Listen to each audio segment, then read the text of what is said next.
what we're up against as a society is something of destruction, and those that are running that destruction take great pleasure to continue your destruction if you don't quite do it just right.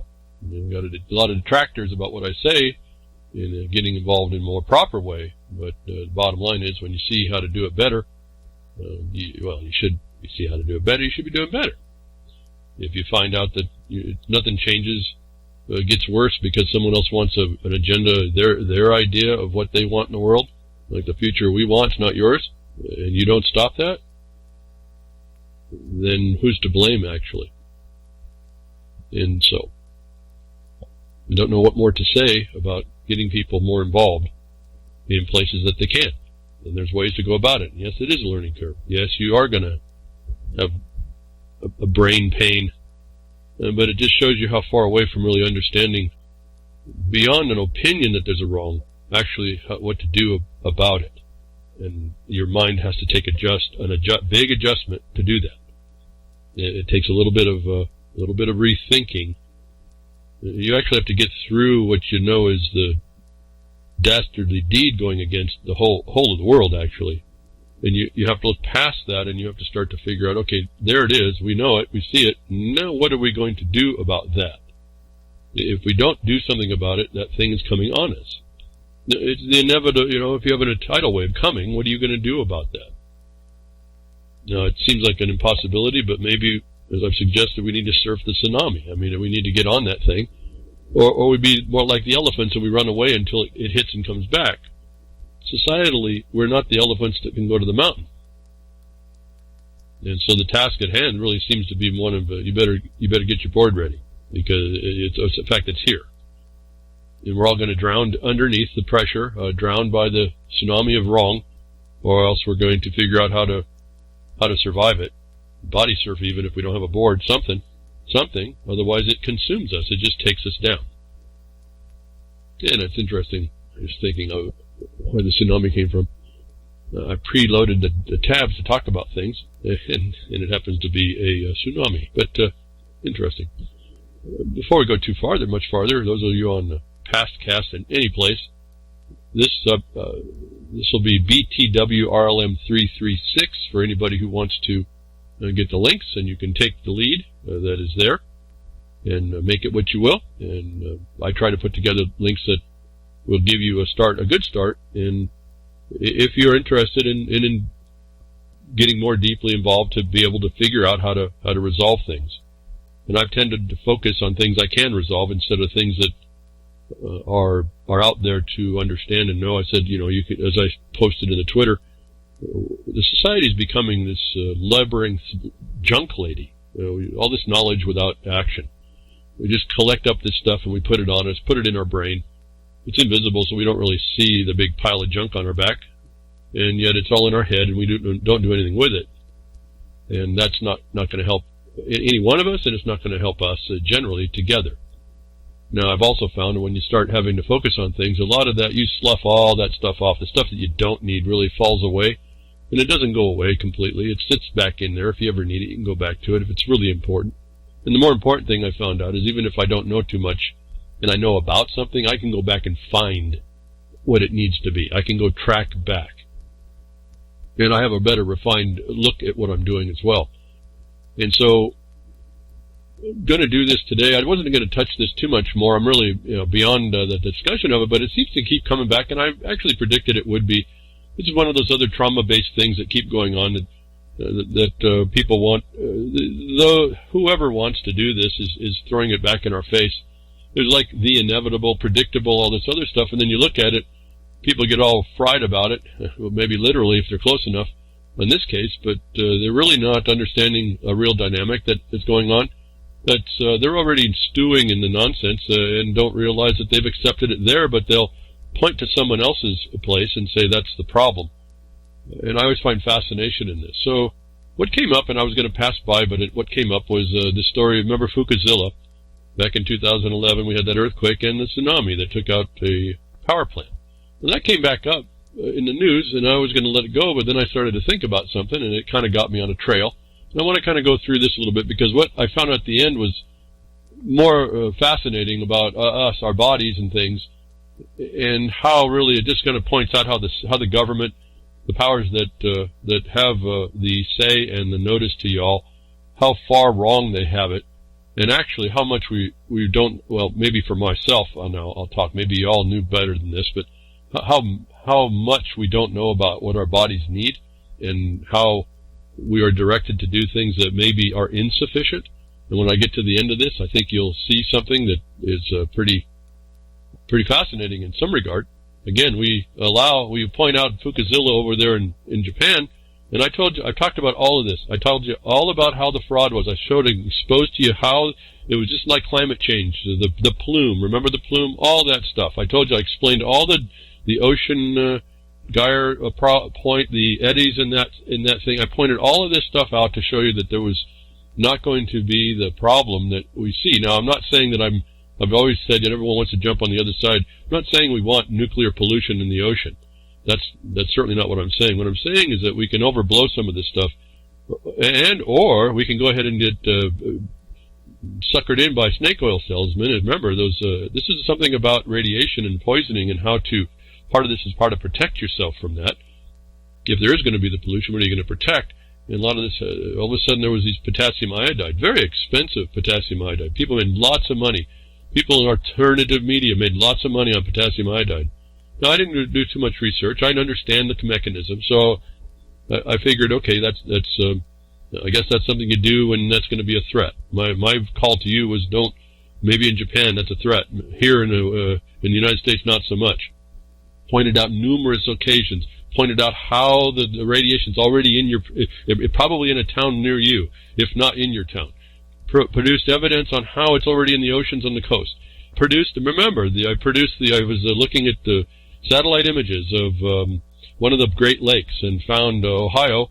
There was a nuclear reactor that off-gassed on the thermal imaging, the satellite infrared. I was able to identify for you the next broadcast that they had, I think it went into Montreal, I think it was, maybe Ottawa, but at any rate, there was a news article that said that there was an increased FukUzilla attacked that town over there in Kazakhstan. And I pointed out to you that week, I said, no, this was an off-gas that came from an existing Ohio nuclear power plant. And I proved that for anybody that saw that then. The point is that there's, we're talking about radiation, we're talking about the occurrence of it, we're talking about people that snake oil salesmen, but underneath this is a truth that starts to come out after I started looking at it again, because I tell you, I don't know so much sometimes, I just know what I know, and some things capture my mind, and I got to go re-inspect it, and this is one of those issues. FukUzilla, I'm not interested in. I'm not interested in the hype, I'm not interested in what's going on. What happened that started this for myself and for people is the news went around, Japan may be forced to dump radioactive Fukushima water into the Pacific. Okay, so there's been this threat the whole time. I've been kind of wondering what the big problem was. Is they had to store all this water coming from the plant that they've been dumping in to try and keep that nugget that was going to burn itself to the center of the earth and blow us up cool. And so they had a lot of this water that was coming off. They've been dumping water in the Pacific periodically, as we were told. But this, I started to look at this, as Japan may be forced to dump water. They were saying they're going to be forced to dump water. My view, my little pea brain was saying, why? The radioactivity is a particle. We talked about this too. Now, that's where I had to get educated a bit, because I forgot in that statement, there's a couple gases that are developed. But we also found out, and this is another aerosol plume that they said was threatening us, the Iodine 131 problem. Remember, that's an 8-day half-life. And I told you then, if you look at the weather patterns, unless that stuff gets put up in the atmosphere, which we found out probably couldn't happen, and moved over to the United States really, really fast, and it was taking 6-7 days for a weather front to come through. Unless it moves right on through, which most of the time it doesn't. It goes through the highs and lows and all that circuitous action and the moving highs and lows of the current, that it wouldn't even have, by the time it got to the West Coast, Iodine 131 wouldn't even, radioactive Iodine 131 wouldn't be existent to be measured. And so nobody wants to look at all this stuff. Well, so I said, well, what's the radioactive Fukushima water? What's in there? It's the particles you can filter. It's certainly not 131. Well, they're not really saying is what caught my mind. They're not the silence. They're not saying why they can't just filter this out. And my pea brain says, well, they should be able to filter it out. Why can't they? Well, it turns out they're not talking about something. While we're all focused on 131 and cesium-137 and all this stuff, there's another radioactive particle. It might be a gas. I think it's a gas, but I can't really make heads or tails of this one either in the time I had to spend on it. Anyway, so I was like, well, what do you do? Why can't they clean up this radioactivity? If it's a particle, it should be filtered. All this time, they should have at least been doing reverse osmosis. At least. Now, if they want to take out the gas, if it's still existent, why don't they use carbon? Now, they would be taking all this water and reducing it down to a smaller amount. And yes, it doesn't, not quite 100%, but it's certainly not 100%, and it's only down in a few percent of any type of particle that could get through. So why haven't they been processing this the whole time? Well, it turns out there's another iodine particle, radionuclide. And it's iodide 129. And that led to a whole other look. And that's when this started to get interesting to me. And then it turned out to be something I said, this is a serious enough, it's always going on, that we as a people need to know it's not being filtered out. I've told you, I've reported on it. Whether I know the extent of it is not important, that it happens all over the place. When you had FukUzilla attacking Florida, I told you that was a problem. You can't do that. It is the air flows on that weren't going to happen. Even in the worst winter, you only freeze the top of Florida. These air currents don't get that far down, and so there's a problem. We have radiation in our environment, but okay, so we have come up through radiation. There's also natural radiation. Our bodies are resistant to some extent, and we have the ability in our bodies to be able to fortify ourselves to some extent. And so my mind is going through all this while I'm looking at, Professor comes up with a way to neutralize radioactive iodine in the microwave. And so I said, okay, well, here, if it's not a filter, if there's this other thing called iodine 129 that's radioactive, and it's very persistent, and they don't know what to do with it, maybe this guy has an answer. And so people are working on this, and it's specifically iodine 129, which has a 15.6 or 7 million year half-life. In other words, its radiologic effects are halved over that time period. It's a long-range radionuclide concern. And so that's apparently the real problem, even though they're not talking about it. And it is a byproduct of nuclear waste. And it is a byproduct of nuclear waste disposal, which caught my mind again for all y'all. We're talking about nuclear power. We've talked about that in the past, and the fact is they have to process this stuff, and they can. It only reduces, I think, about 5 or 6%, and then they have to reprocess it to get it back up for nuclear power. And the problem is, I guess, in the reprocessing. Well, they have waste in what they're doing there. What we do, energy creates wastes of sorts. Now, what's interesting, too, is I found out, because I didn't really remember about iodine 129. It's a radioactive iodine, but it's also a naturally occurring iodine at some level. And what's interesting is it starts to break down my ideas of what I was learning about chemistry, or my intuition was actually better than what I was being told about chemistry. And I won't get too deep into the possibility of transmutation, but we see evidence of the constructions of matter are pretty fluid in their own. And this iodine 129 can be created by the irradiation of a xenon gas. And it breaks down a xenon gas. It breaks down into iodine 129, which is persistent for 15.7 million years. And it also is, a byproduct of a tellurium-130, I think, breakdown. And so we have some mechanism where this stuff is really naturally occurring. Certainly it's not very much, but it's there. And so 50 million years, people have grown up inside this, and they've had to adjust in the body. DNAs have all done their thing, and we're here still surviving. So not to agree with the pollution, but to pull down, they're doing this other trauma-based thing with this FukUzilla. This is why I want to address it. That we have to become more knowledgeable to start looking at the reality of the risk and what we might be able to do with it. It's on us, folks. It's like we don't buy into consensus like climate change. We don't buy into these consensus ideas. And I saw it on vaccines. There's a consensus about vaccines.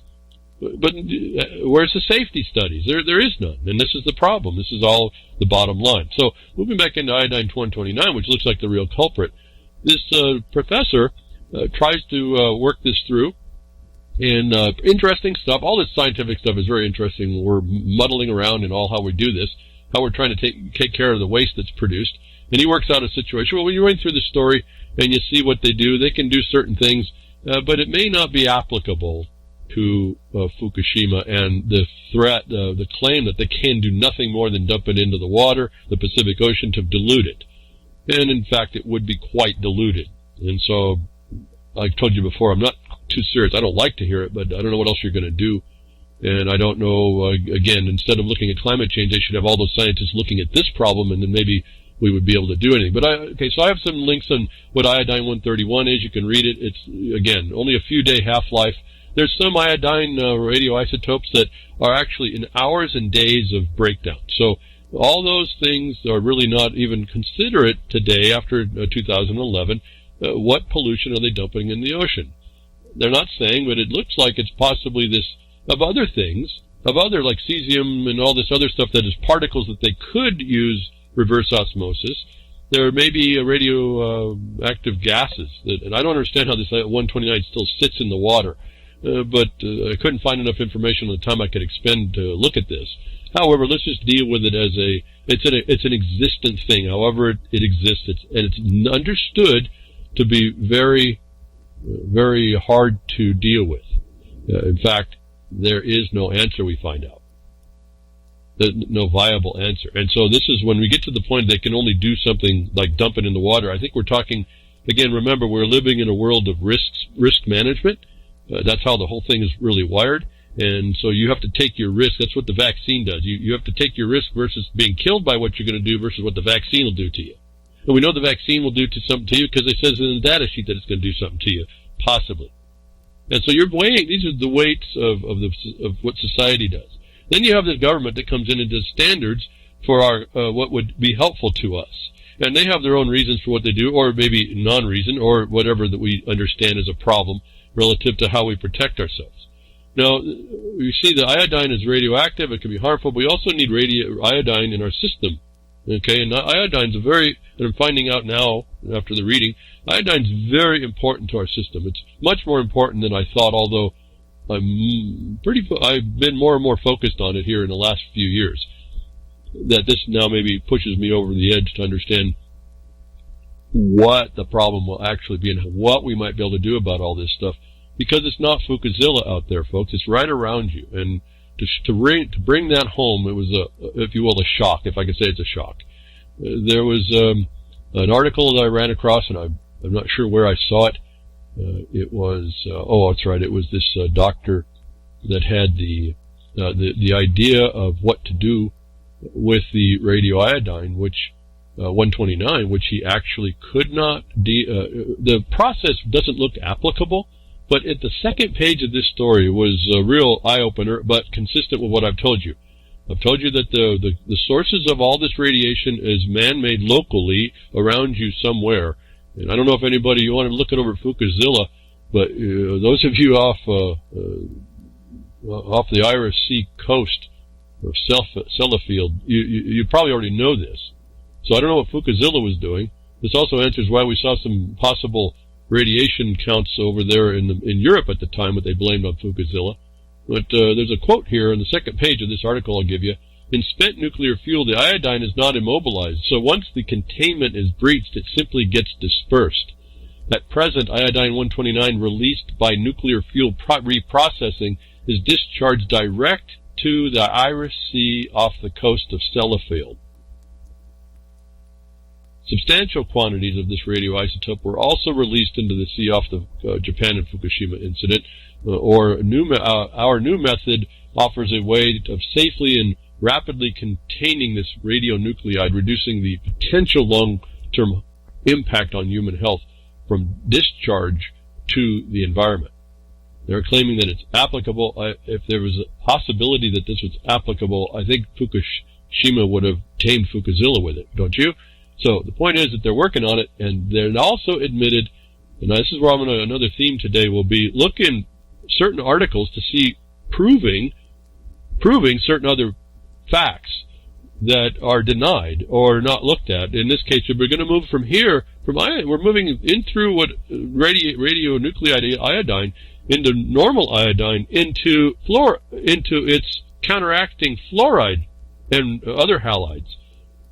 And so you're going to see how I think I'm trying to drag us through this to show us that there's ways to take this information and start applying it against the system. In the case of fluoride, I'm not going to end up just at fluoride, but fluoride is going to be part of this story, against showing you that fluoride is the scientists know it's toxic, but they also show that there's a way to combat it, and this will offer you an ability to go after a jurisdiction that wants to do fluoridation, and then you can also throw in, well, if you're going to do fluoridation, you also better be doing some iodidation for new supplements. And this starts to allow you some leverage where no one's listening to bring forward either the elimination of a toxin or the help to mitigate the effects of a toxin. Now we're back to risk management. And I'm speaking this way because if you start thinking about this way, I think we'll move quicker through, because we're in a time where you got to give everybody their say, regardless of how ridiculous it seems to be. And so you got to come with a bigger pile of not just logic and facts. You got to be able to come up with really the actual answers that may be more unpalatable to a system that wants to claim it has money from property taxes that it doesn't want to raise, and to decide, well, if you're going to do fluoridization on this case, you're also going to have to bring a remedy against its toxicity. And we can show you that there's testing that iodine needs to be increased way more than the federal government says so. Now, the minimums, those are minimums, and they're to do a certain salvation for iodine. So we have good iodine, bad iodine, but those of you that thought FukUzilla was attacking Europe, no, it was right off the coast of the Irish Sea. So, as I was telling you before, this is proved out that there's radiation everywhere. This particular type of radiation is apparently very, very difficult to figure out how to get rid of. It's not so simple just to filter it out like a particle and reduce the size and at least start putting, like a water sewage treatment plant would do, put a much cleaner effluent into a water structure than the natural contamination. So what's the impossibility? Maybe telegraphed by Japan saying they're just going to dump this stuff. Why? Because it's very possible this iodine 129 is a real culprit, and they really don't know what to do with it. And when we're faced with that, what do we do is really another thing. If you can get your mind into solving, if you will, the impossibles, or mitigating the impossibles in everything you hear me talk about, you're going to be stepping like way up in the game. You'll be right up in where you're talking beyond everybody, not to talk up beyond everybody, and not beyond them, above them, but not for the sake of that, but to give a better answer to bring sanity back into reality. And so this, again, I'm not interested in FukUzilla. I'm not interested in really the iodine 129. It's something new I learned. I didn't realize it was that difficult. I'd learned it's something that has to be dealt with particularly, and it starts to answer why we have a problem a real problem in Japan. Does that go around the world? It doesn't have to. The radiation's everywhere, it seems. As I told you, you read these stories. If you get these links, read the stories. You'll see what I've said in the past years. It's in almost every institutional capacity. There's off-gassings going on all the time. There's this stuff going out in the environment all the time. And it's just a function of how we exist. And like I said, I'd much rather see scientists, instead of focusing on some fraud called climate change, under the color like they're doing something about pollution, actually looking at how to deal. Look at all the brains that could have been put on something like this. One scientist already thinks he's got at least a handle on some of it. Look at what we could be focusing on instead of the future we want, which is a bunch of psychopaths trying to push an agenda. As I've said before, if they get that one wrong, we're all going to have a lot of trouble if it goes the other way, and there's indication it would. Same thing here. You talk about a nuclear winter. We're all not aware of it. But I'm still of the sense that there's a natural protection still. Again, we did come up, you can read how this is a natural decomposition byproduct, 129, natural. It's in the solar system. It happens. In fact, even though I don't necessarily agree with the proof, they can actually look at asteroids and the content of Iodine-129 to see. They claim it comes out of the birth of stars. They can claim how long ago that rock came from there. Point is, they're looking at it. When they also told me that tellurium-130 was involved, to be broken down into the same thing, I said, oh, well, that kind of blows that theory. But anyway, they can look at these byproducts, and they tell you something. In fact, 129 is used and has been used as a check versus old water and new water relative to water aquifer dynamics.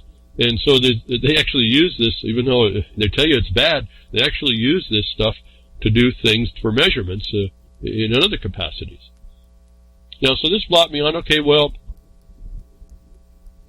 all this stuff in my mind kind of flushing through together, putting ideas together, was about the big deal, the big snake oil thing about potassium iodide solving FukUzilla for you. And I said, this is not, yes, you need to bring your standard up, but there was no talking about what that would take at the time. And then I saw the Iris C problem, and I said, this stuff really is potent, and it really is around.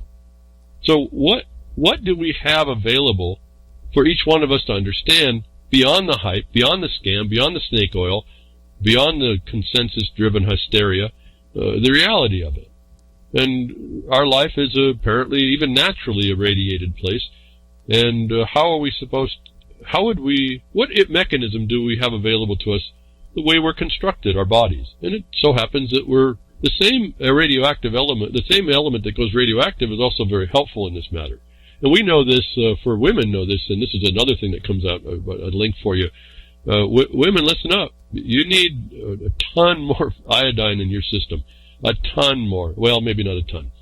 Milligram tons, if you will, relative to the micrograms they tell you all need. In researching through this, what do we do to protect ourselves? Not from FukUzilla, not from the fact they got to dump the water in because of Iodine-129, that they're already dumping over in the reprocessing plant in the IRC. It's that this is in the environment. And it's probably not going away soon. 50 million years is not happening tomorrow. We have a reality to deal with. And how might we do that? We understand that the hype was if we put iodine in our systems and we filled our thyroid up, it would not be, the body wouldn't take up the radioactive iodine. We understand, we've heard that mechanism, we understand it. What I'd never really thought about, and what turned up here, was how long this replacement is. Is it like, do you take a tablet? Is it like an aspirin? If I have a headache, I take an aspirin and my headache goes away. It works within 20 minutes. Your mind tends to think like that. Western medicine tends to think it can do that kind of thing. But remember, you always have an underlying cause. And I'm always looking at that. When I got into herbs, and I was more into herbal things and remedies, there's a whole different thought. Again, you have a different thought process on how you approach this. You're really looking more at cause and systems, your body's systems. And so this starts how I look at some of this. Well, right across knowing that iodine was important, and then seeing the propensity of Iodine-129 that can't be filtered out, and the risk management idea, okay, if we're going to do this, we're going to have to deal with it. Can we deal with it? Can our bodies deal with it? We find out that we can stop illness. Goiter is the reason why you have the supplemented salts, iodized salts, and then you see a 150 microgram, not milligram, but microgram minimum, and that's to keep that point away. The point is, well, what else would it do? What else does iodine do? Well, the minimum's not going to be enough. And women, when you find out about this situation, you really need to listen to it. Guys too, but I was shocked at all the things that iodine does beyond what I already thought it was big. And we already knew the mechanism of filling the thyroid, if you will, filling it with iodine so that the body that organ won't absorb the radioactive iodine if the iodine radioactive goes through, however you ingest it in your lungs, or you drink it in the water or some food or whatever. How is the body dealing with it? Well, you fill up the bucket called the thyroid with what it needs, and it won't be looking for anything more. The problem with that is an excretion rate. And there's an excretion rate in the intake, and there's an excretion rate over time in the body. It actually converts, degradates, and then it has to be replaced. And I didn't understand this dynamic. I didn't understand the time. My mind was saying aspirin. That's why you could take your potassium iodide tablets that everyone's selling for exorbitant, thievery prices at the time of FukUzilla. The problem is I didn't really pay attention, but I just ran across some things that y'all need to know. If you understand that you got radiation in your environment, and you now see that it's everywhere like I told you, and you want to protect yourself, you're going to have to find out what you can use to protect you. There's more organs in your body, as I read here now, more organs in your body that need iodine. And they need I'll say a ton. It's so much more. It's thousands and thousands of times more than the United States government will tell you need to keep goiter off of you. Then you find out that iodine, even beyond what I thought it was doing, iodine, in some studies, in some reviews by doctors, accounts for about 50% of the function of your immune system. When you start looking at these kinds of things, and you're looking at being severely inadequately supplemented, you realize, and you see what it's tied to, you start realizing the government's not doing us any services. They're doing us a disservice. We're not helping ourselves, and we have a lot more to do. I'm not here today to sell iodine supplements. I'm here today to tell you that there always seems to be something we can do for us. We need to take responsibility. You're going to have to study this more that you think you need. I was just astounded at what this naturally occurring non-radiative iodine does in our bodies and where it's actually stored. We think of it as about stopping thyroid disease, but it has more things it does. 84% of women with thyroid disease have fibrocystic breasts. We move into the breast. We also move into the ovaries as we read through this. As I was reading through the stories, and you'll get all these links, you can read about it. And I don't say limited here, but you find out that instead of micrograms, you need milligrams. Now, I'm not saying for you to take it. Everybody is absolutely different. In other words, when you see this, you see that not everybody is deficient. Only 94% of you, which means that some of you are okay, but you won't know that until you do the proper checks.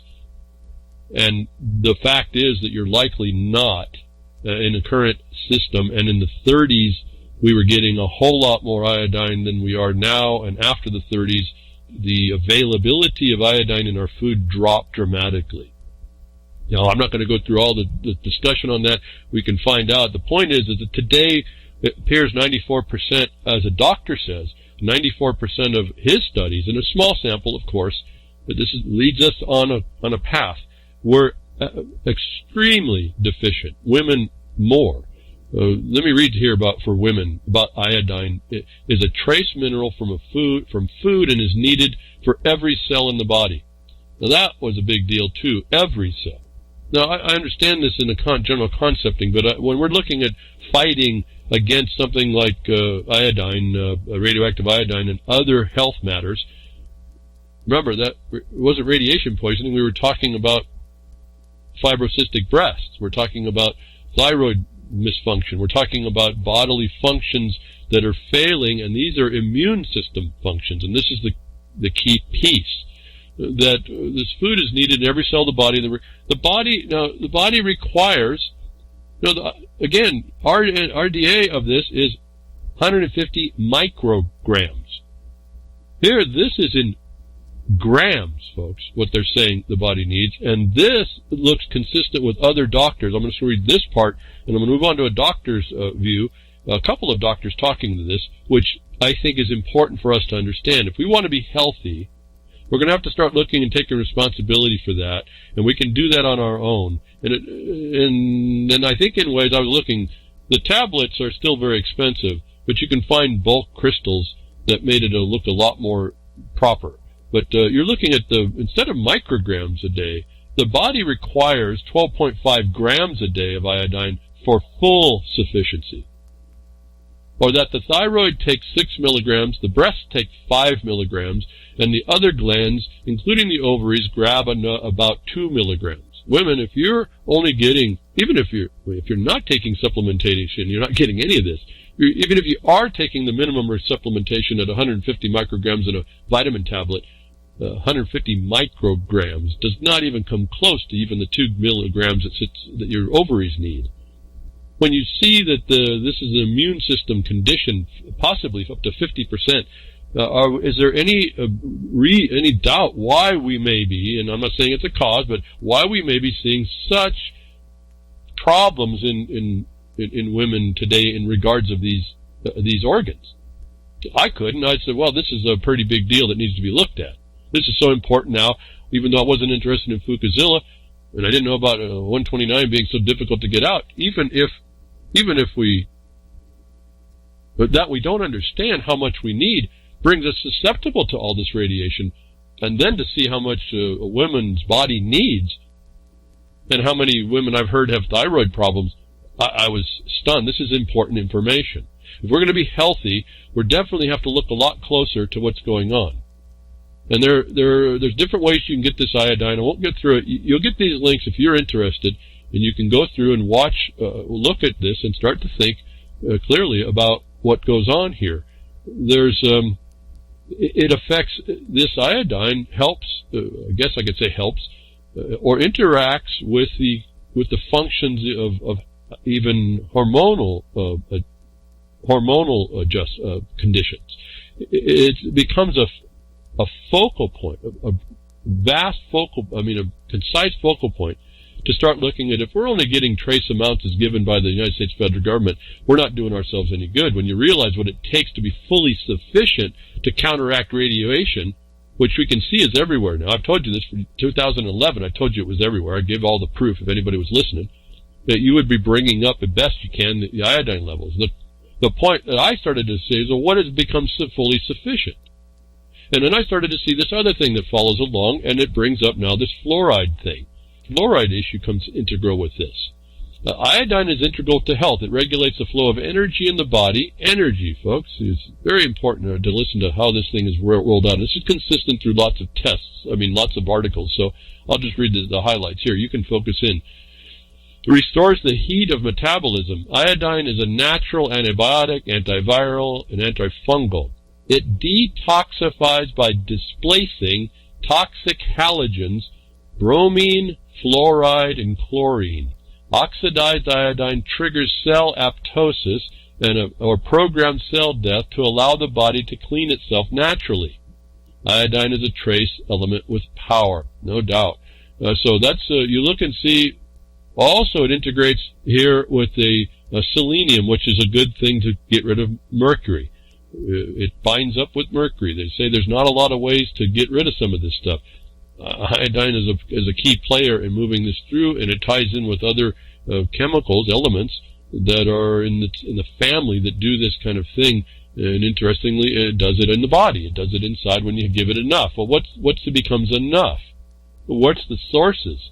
Well, you could do the potassium iodide, and then they got seaweed. I used to do seaweed quite a bit for the purposes of the mineralization and to bring the iodine up. And I've kind of fallen off a little bit. And while reading this, I think I'm going to go back to what my intuition and things came to me. I told you I lost all my memory. What came to me first was a lot of healthy information. I've kind of walked a little bit away from that, although not so much.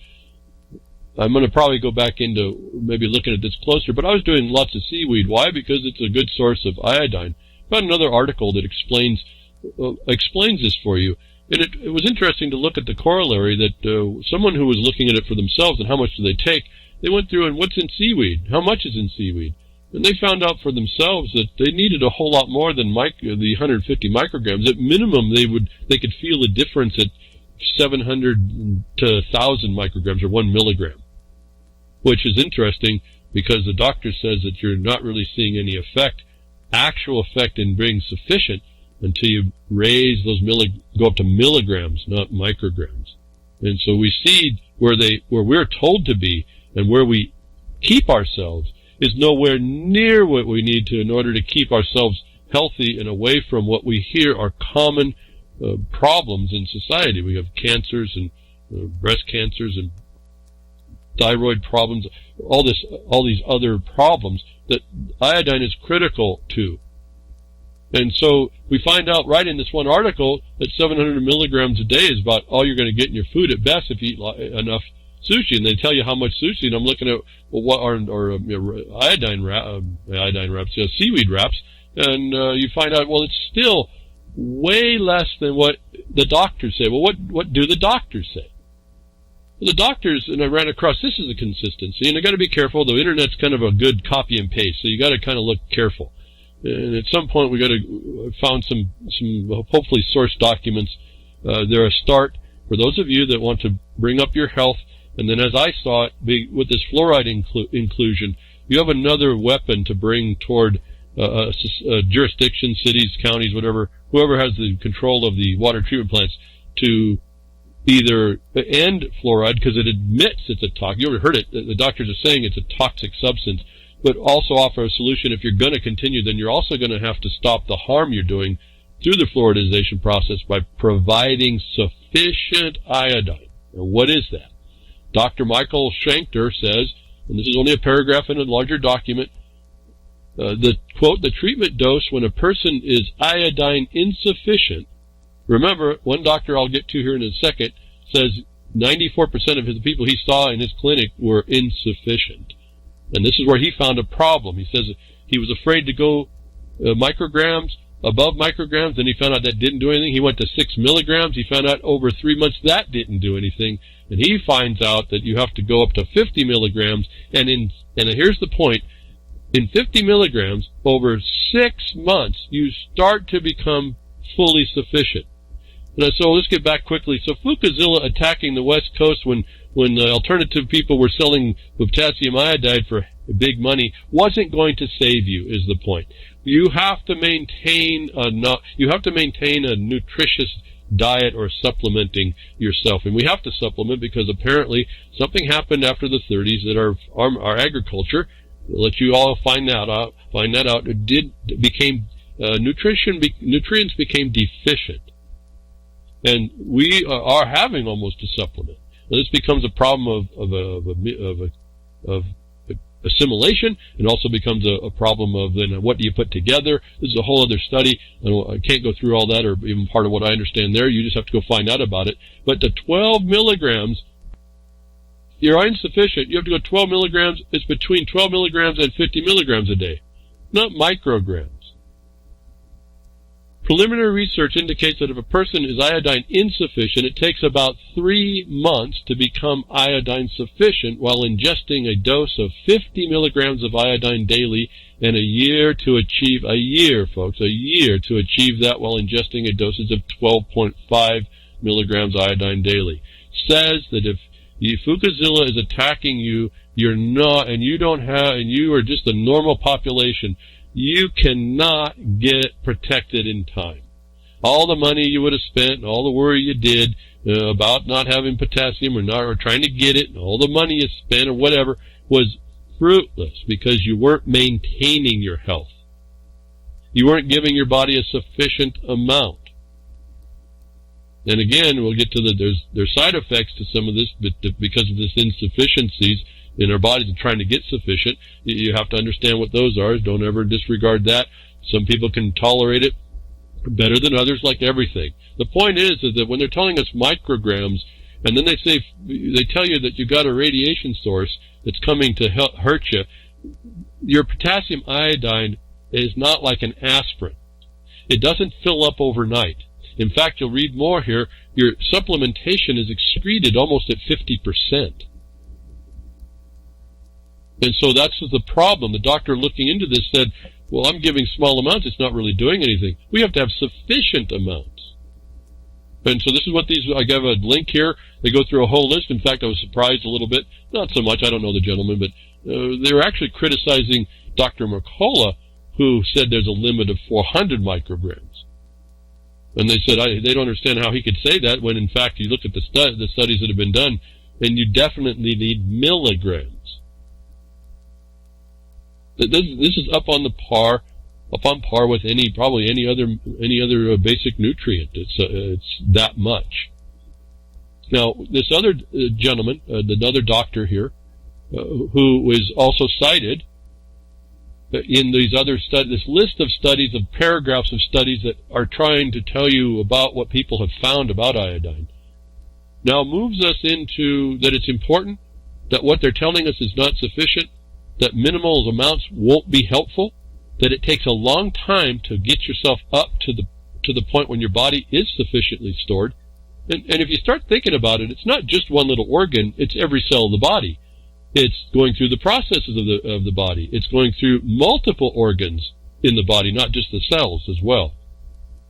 And again, my mind's starting to go, there's lots to say here, and I don't want to get too far off because there's so much to understand. It's just, it's pervasive, it's conditioned in our body. Let me just go through just a list of things treated, and then I'm going to go to the fluoride, because this is the importance of the solution, not Lugol's solution here, but the source of iodine, one of the sources of iodine, but a solution against fluoridation. The conditions that are treated with iodine, I should go here quickly, now that I see the chart, in this next document written by a doctor. Let me see if I can find who this was. I don't remember all these people. Brownstein, Dr. David Brownstein. Again, you have to go research this and find the veracity of all this. I found the consistencies of these to be a good place to start, but he's got a table, conditions treated with iodine as he has found. And I think he looked at this over 2 years before he wrote this in 2005, I believe, if I got the date right. Breast disease, diabetes, fatigue, hemorrhoids, infections, keloids, ovarian cysts, Peyronie's disease, Dupuytren's contracture, excess mucus production, headaches and migraine headaches. Folks, anytime you don't have, you have one of these, consider it, what the cause might be. Parotid, and then also when I've, like migraines, I used to have migraines and headaches, and I found some stuff that seems to have gotten rid of them since. I haven't had any since then. And you go look at what you're eating, and you find out that iodine was one of the things that was being brought in that apparently I was deficient in. I don't know if it fixed it, but it certainly must have helped, because here it is, he found that it helps headaches and migraines. He doesn't have a headache and a migraine. Parotid, well, I don't know so much anymore, have migraines. Parotid duct stones, fibrocystic breasts, thyroid disorders, vaginal infections, and sebaceous cysts. It's quite a list of things to be keeping track of for one little element. And this doctor says here, which moved me into the fluoridation condition, again, how we look at this is notice. We find out that it's not sufficient. We aren't getting our intakes. The radiation that they can't deal with is everywhere. They've been diluting this stuff in the oceans for quite a long time. And in my view, what can we do about some of this, if anything? And how do we balance our own risk? This doctor says, I concluded that the toxicity of modern life must be impacting iodine levels. Now remember, let me interject here. Remember he said iodine replaces these other things.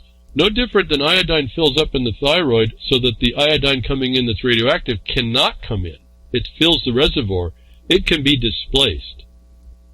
And so you have to, it's a, if you will, a battle. You've got to keep the supplement coming in order to keep the body full.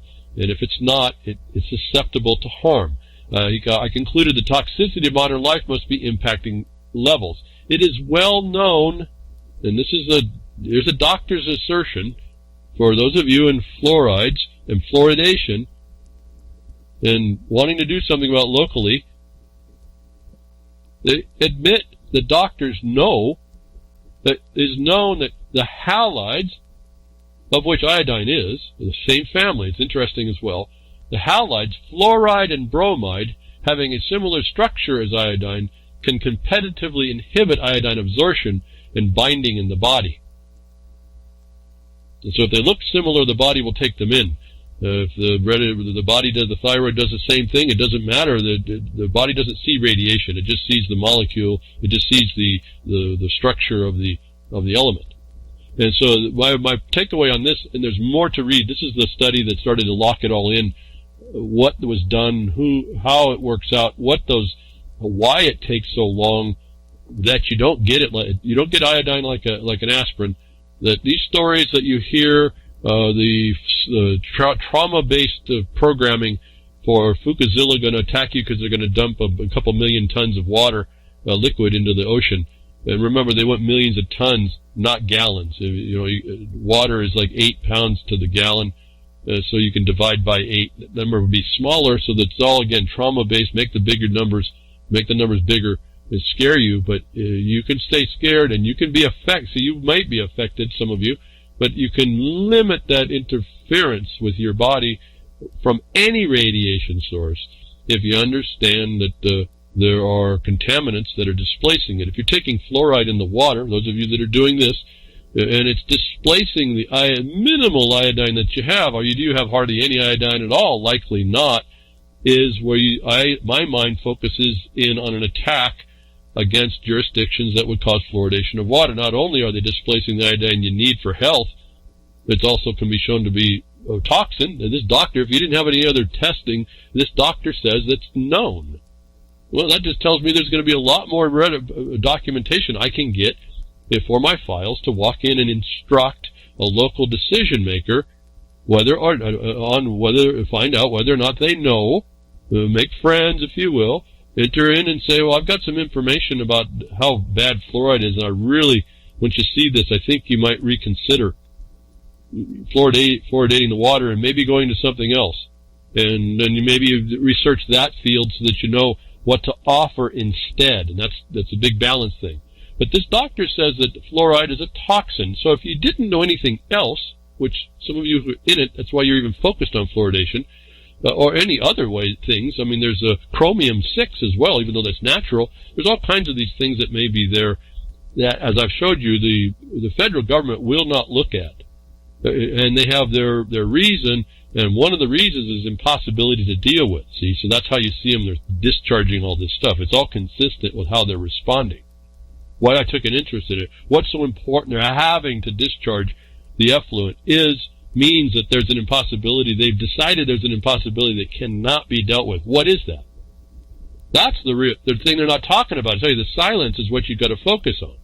And it brought up the 129. We're now into a doctor's discussion. These fluorides are toxic, and they displace immune system health providing iodine. And so this is where I got to thinking about anybody else. I mean, anybody that's in against fluoridation of water. You can offer now. Not only is this fluoride bad, it's toxic. Doctors know that. Why did you? Don't know that you had the right to put this in the water system. It also displaces iodine, which we need, and you're likely causing a bunch of these all these conditions that are treated by iodine. And you present that information in a small group. You don't overwhelm anybody because no one knows this stuff. A lot of people don't know this.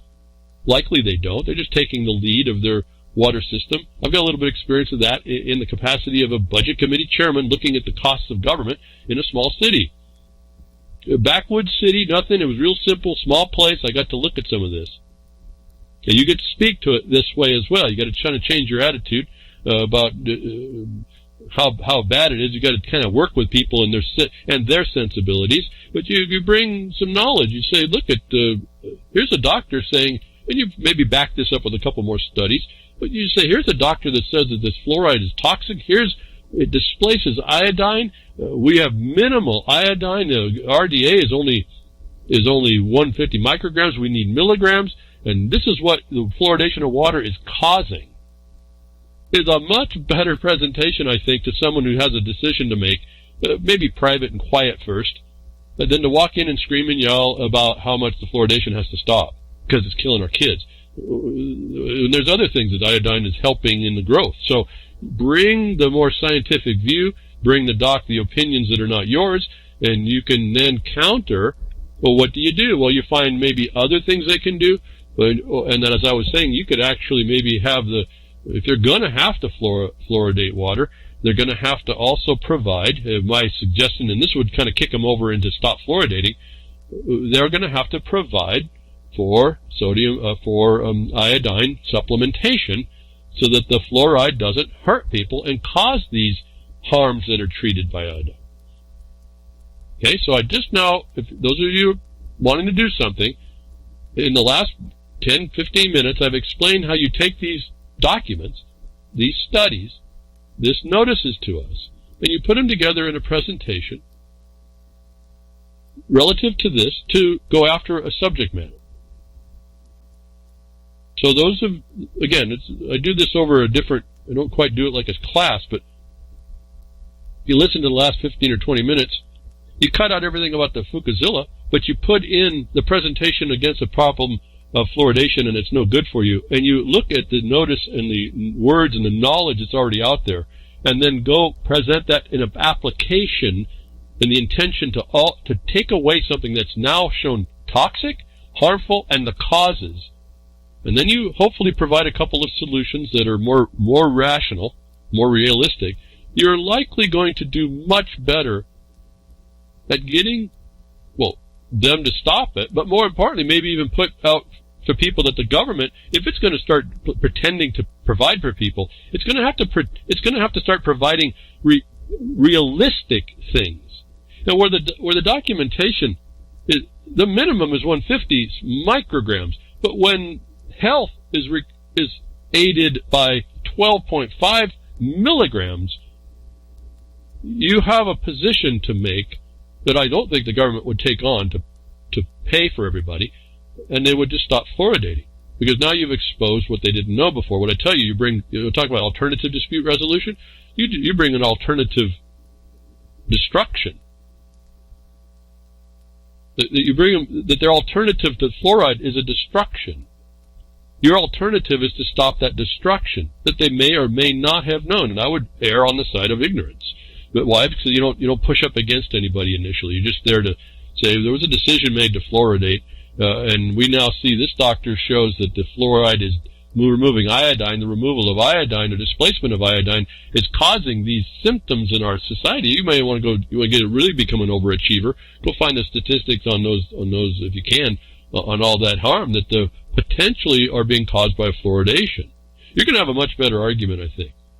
Now, let's get to FukUzilla. Those of you that are afraid of it, you are now knowing that your iodine levels are so low and they are not treated like an aspirin, that you had better, if you're really interested, you're going to have to focus in on your health and do at least this much relative to the iodine. You have to find out for you what's going to work. You have to take responsibility. Move your fear into action. And it seems to me, when you read more about this, the iodine, given that it's also, every iodine goes through is 50% excreted immediately, it's part of a potential problem there, but you realize you're only half susceptible to whatever you're going to take in that's in Mother Nature or man-made. We move away from the fear, and we start saying, well, I'm as fortified against this as I possibly can. In the meantime, the way I saw other things, you'll be thinking better, you'll be feeling better, you won't have the problems that you have. This one report here, there's a anecdotal statement about Betty, and Betty is feeling pretty good, even without the song. And so you see distinct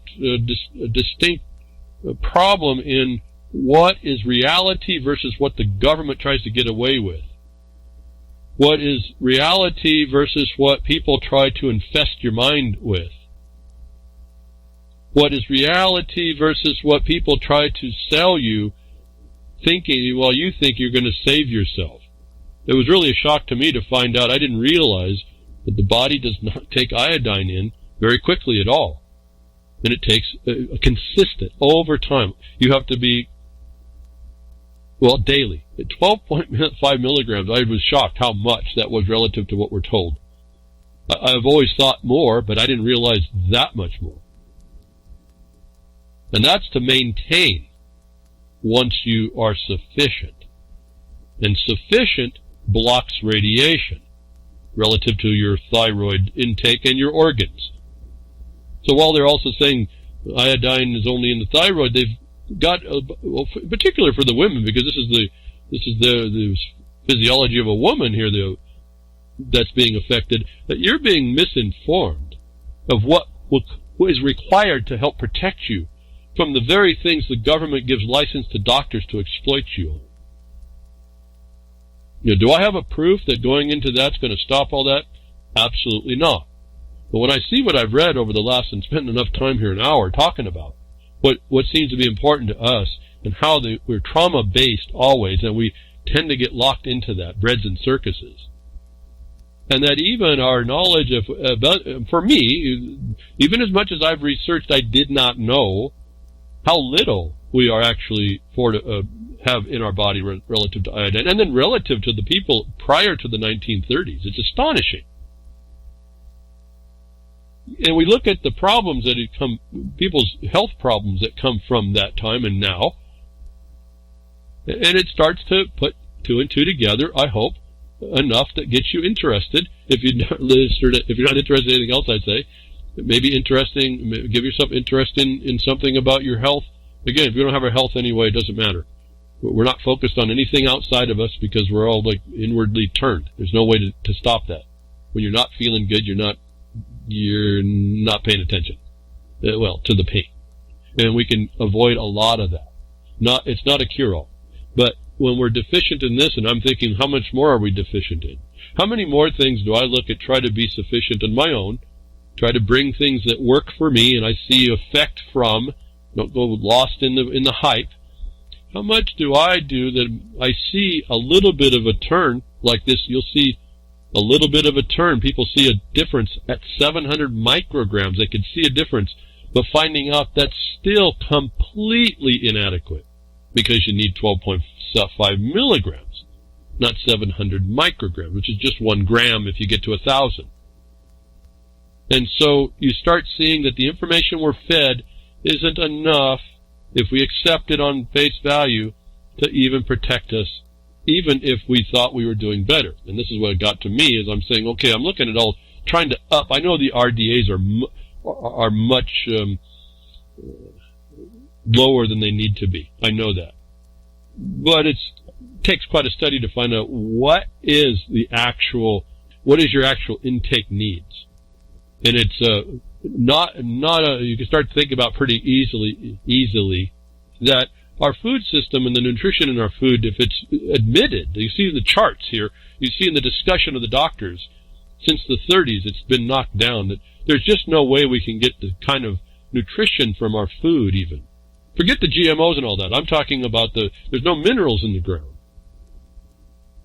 And so it brings up, what else can we do? And so we have to start looking at supplementation. Actually, when they looked at, what about seaweed? Well, I don't know if you want to take that seaweed from the Irish Sea. Maybe you can. I don't know. But be careful. Those of you that think you're getting it away from FukUzilla.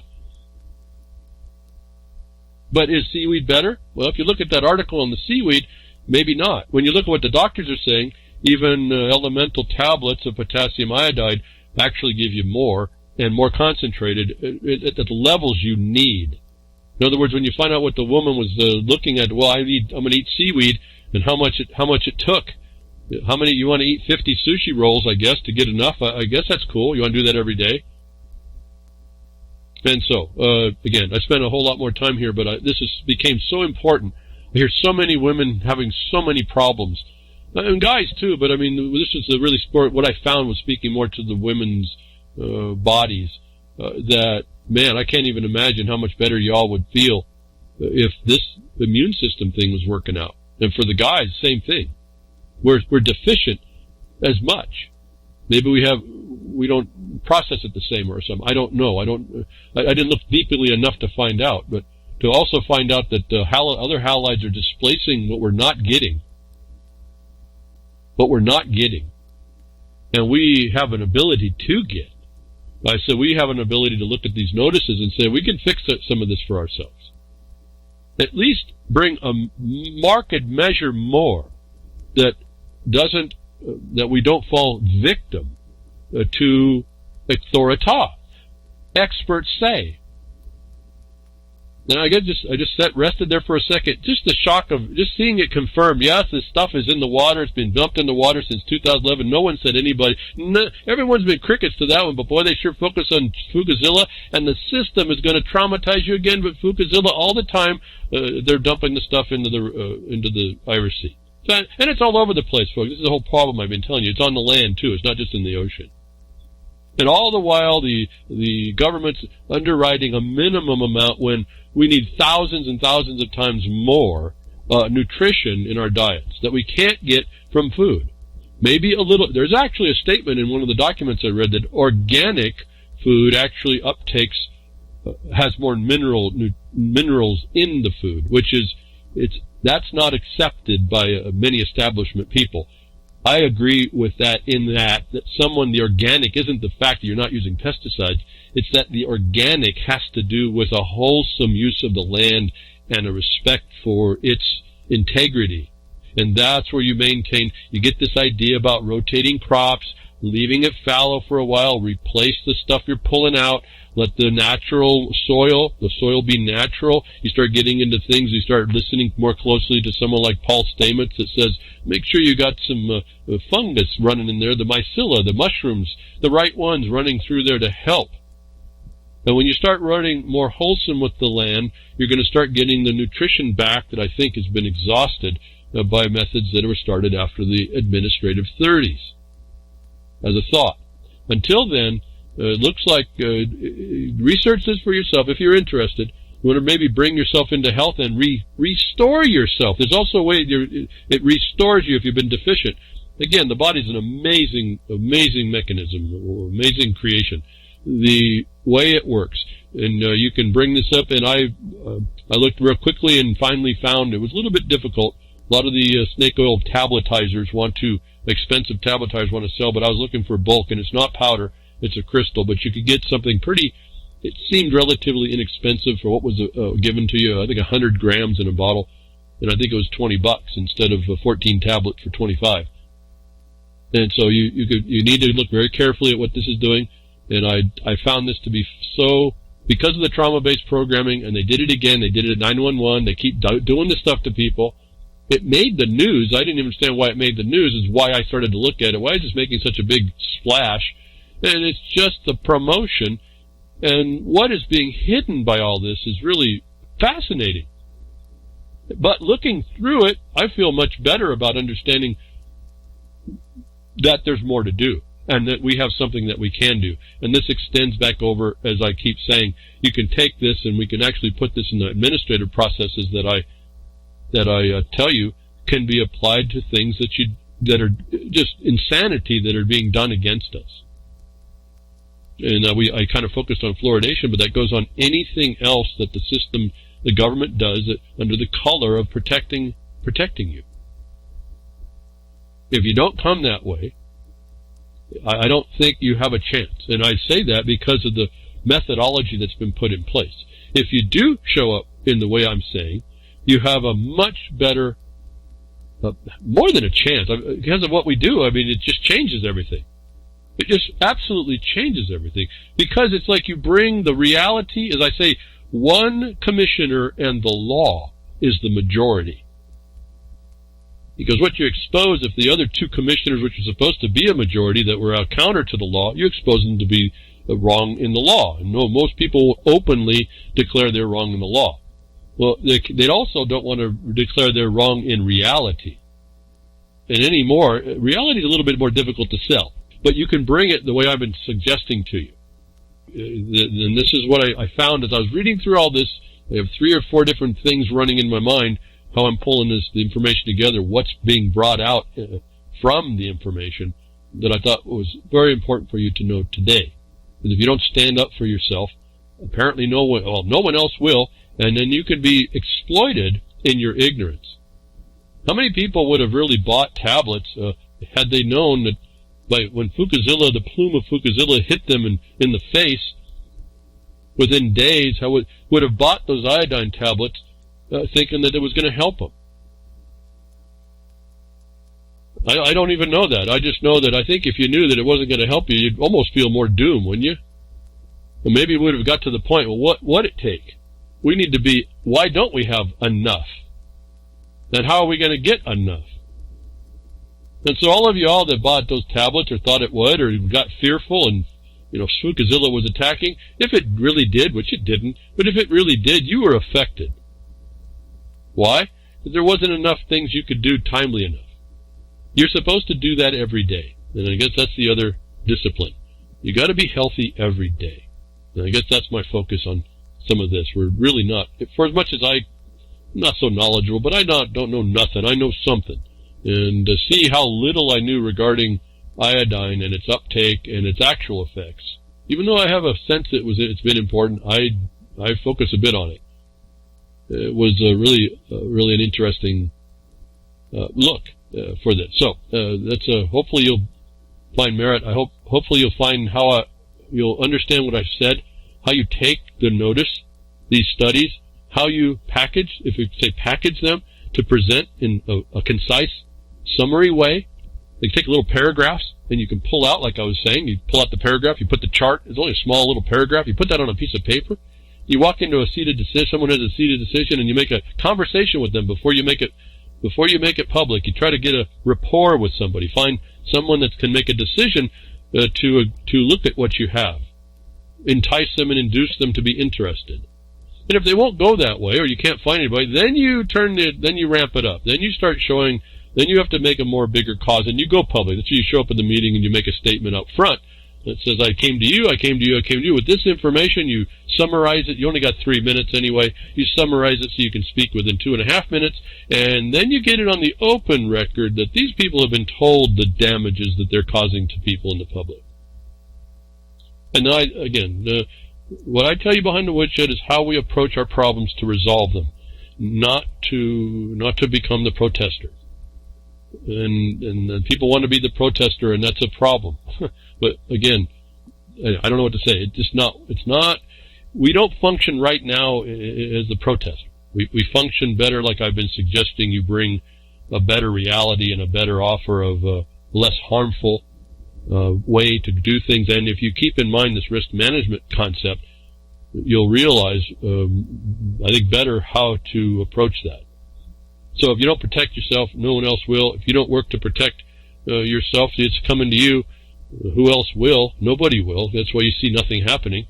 That's why you see also when you yell and scream and don't do it quite right, it just keeps becoming a noise that never gets resolved either. And sometimes the jurisdiction will hit you straight in the face, and you have to defend yourself. And we see a little bit that I talked about this. I think it was last week, where the government of San Francisco went after an association, a corporation, and declared them to be a domestic terrorist organization. And this is kind of what they do to people. They have an opinion that they want to run on their emotions, like with anti-vax. They give you a title, you're done. And that's why I say you don't want to take on titles either. Allow them. Anti-vax or whatever, anti-fluoridation or anti-clean water or whatever. They want to put a title on you to subvert you. This is what the San Francisco did to the NRA. And so the NRA was directly attacked, and they've apparently now are suing San Francisco over the declaration. And it was filed already in the District Court of Northern District of California, and accuses the city officials of violating gun lobby free speech rights for political reasons, and says the city is seeking to blacklist anyone associated with the NRA. It asks the court to step in, quote, to instruct elected officials that freedom of speech means you cannot silence or punish those with whom you disagree. That sounds like an equity action, and maybe not defamation. I haven't seen the case, but it did remind me, I forgot to tell you, I think those of you that are in San Francisco that are members of the NRA, you actually may do a counter move on this. You should all send a letter to the city saying, well, now that you've declared me in a domestic terrorist organization, you can't take my money. Otherwise you can't take my tax money. You would be supporting a terrorist. And so I think, and other thoughts, come to mind last week. It didn't come to me right now, but I wanted to tell you that once they made y'all domestic terrorists, you just focus on them and just say, we don't owe you anything now. Taxes, money, servitudes, nothing. And then see where that goes. And I say that because we need evolutionary engagement. Where it's going to take you, I can't tell you. It all depends on how creative you become and in reality of how that affected you and what they're actually declaring against you and where that places them relative to what they can ask you for. To me, that was my mind went in to say, well, that's good. That kicked me right out of that system, didn't it? And it's a defamation. So let them try and pull me back in. Okay, so I just offered something. Those of you there or anywhere that does this and you want to exploit that, do it. Why not? I mean, to me, that seems to be the way we're going to extricate ourselves from the nonsense that whatever you want to put a title on it, whatever status terminology you want to put it, whatever you want to say it is. This is a way to cut ourselves free of those that are in the seats of decision that are being criminals. And it's okay if they want to call me a domestic terrorist. It isn't right. It's a defamation. But that means that I don't have to give them any more. I have no allegiance to that, and they proved it. You can take that lead anywhere you want. It goes that kind of a lead goes in lots of places. Again, it's how I think you have to start thinking. How it goes, I don't know. What you're going to see, I don't know. But it certainly puts it on the map. It certainly makes it a response that they vilified, and you just run behind the fact of what NRI just tried to protect themselves and their members. You go ahead and plant your flag of difference against their determination. How in the heck are they going to receive money from you being declared a terrorist if they're not aiding and abetting, being aided and abetted by the terrorist, or aiding and abetting a terrorist to keep him going? See, the taxes, it makes you supposed to keep you going, isn't it? Your licenses, your reason for being in a system like that. Anyway, let you guys think about that. Open your mind on the evolutionary part of this and engage them in a different way. Just hit them sideways. Slap them upside their head, right? Take them behind the woodshed. That's what this is all about. So you have to protect yourself because nobody else will. NRI's going to step up. Don't know what their suit's about. I looked inside their stuff and said, well, this is kind of interesting. What if we just accepted that title? Go ahead and accept it. It's not true, but we'll accept it for the purposes of countering any demand that jurisdiction has. And then my thought was, well, how do they get it back? Wow, isn't that kind of cool? And this is what I try to say. Don't take on title. Don't put yourself in a space where you're all too possessive of things. And you'll probably move a lot faster, freer, and certainly off of whatever predisposed ideas someone's going to try and have to come against you. Anyway, they called them a name. Now they're going to get called out for that, and now you can exploit that point. Moving on here, they don't look out for you, and then they make accidents and they make mistakes and accidents, and we have it now that we proceed like an ongoing automobile crash, like this perpetual airplane crash that goes on, the perpetual ship grounding that goes on in our society. International science team claims they found effective HIV countermeasure by accident. And all I want to do here is point out this is our science. This is how so-called science. This is how we move along. We're fumbling along. We do things more by accident. My problem is that's how they impose things on you. This is how the whole system kind of functions. So if we can look and show that they found supposedly an effective HIV countermeasure, which has its own story and fraud behind it, but notwithstanding that we find out that an international science team did this as an accident, not a focused thought, critical thinking direction, hypothesis, theory, hypothesis, whatever, hypothesis, theory, and then a proof. No, I just happened to notice we better save our tail on our research that hasn't gone nowhere, and I happen to notice this will do that. Is the state of our science, which is the state of the science that puts these restrictions on us on what they tell us is the minimum dailies for iodine, if you will. What they can or can't do with the radioactive part. What they'll tell us for our nutrition. What they'll actually impose as our so-called health care. Is all an accident. It's an ongoing accident. We just here now see it. It's international how they do this. International, folks. You understand the scope of this Bumblehood. You live in the hood, the Bumblehood. I don't even know what to say about this. It's been my view of science, what I was brought up to know it was wanting to be. It's certainly not today. I've read the document in 1985 where the guy explains this political change.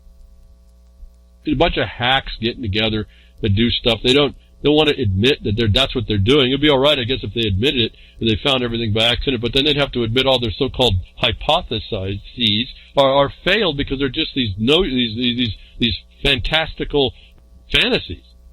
So they've remember we talked about this HIV thing before. I'm going to probably bring it up here.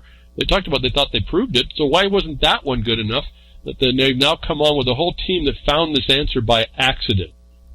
The accident is the problem for me here with us today, relative to what we're told and what we accept and how we get involved with these experts saying we have the impossible for us. We're just going to have to do something because there's these unintended consequences. And we don't tend to look at those, and I'm asking you to look ahead of that, call them out, bring them to the people who are making these stupid decisions to let these things happen, and shut it down, start to shut this stuff down before it happens. Don't let it get out of hand where you're having to go fight to stop a toxin in your water like fluoride. Gene-edited cattle. Accidents, folks? Scientists? Gene-editing? Gene-edited cattle have a major screw-up in their DNA. This story came in a little bit too late for the last program about being screwed up. Gene-edited cattle have a major screw-up in their DNA. Guess what? Shorthorn cattle aren't going to be a thing, folks. They had unintended outcomes in their genes, even though the science, the technique for the editing was perfect.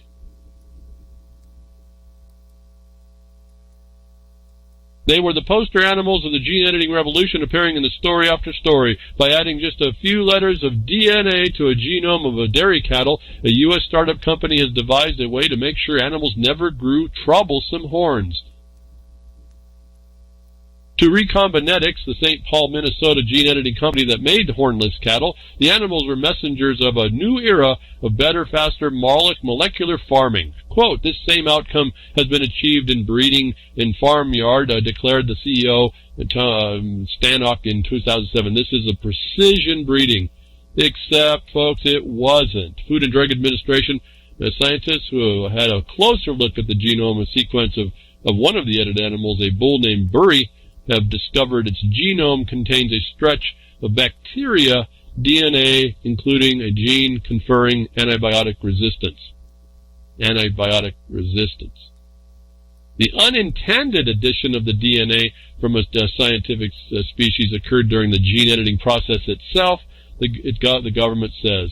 It was undetected by the government, even as it touted animals 100% bovine and assailed the FDA for saying that animals needed to be regulated at all. Do you hear the admission that the FDA knows that this technology is a problem, and yet it offers and allows gene-edited organisms in our food system? Okay, so, oops, accident. It's not what they tell us. And if we're not ahead of this game and we don't jump in ahead of this in the opportunity that we have, even though it's so bleeding tedious and life consuming as well, that's another violation you can take if you know where you're going with that. That we need to be ahead of this a lot more strenuously, and I think like today I've offered you how you go about doing that. Now we see after the fact. Oops. And this brought me up to this other thing. The researchers say that they're closer to finding a cure for HIV after using CRISPR technology to eliminate disease in live mice for the first time. But we're going to have an oops there, aren't we?